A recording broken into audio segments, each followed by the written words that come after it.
della cultura d'impresa, ma anche della valorizzazione. Andranno a fare del concerto tra istituzione regionale e mondo in disposizione per qualsiasi domanda magari più specifica sul corso già iniziato tra i nostri. Io vi ringrazio intanto che siete qua in tanti, vuol dire che la cultura è interessante e questo mi fa piacere.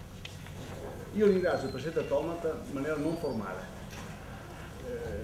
3 mesi fa, anzi 3 mesi siamo sotto un protocollo d'intesa, credo che sia una tempistica e un protocollo in un tempo così veloce.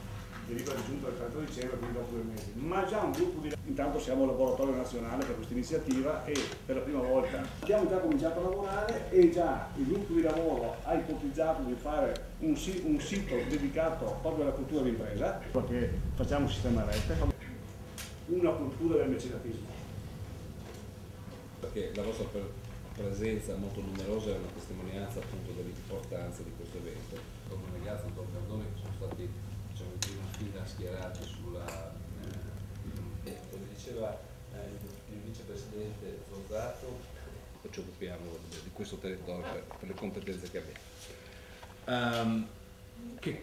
Che significati nel raccontare qual è la storia di successo o la storia in generale, diciamo, di certi sviluppi economici?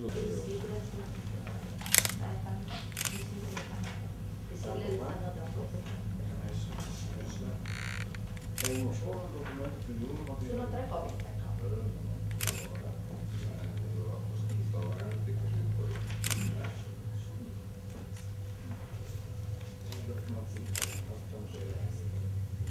Ci sono più articolato.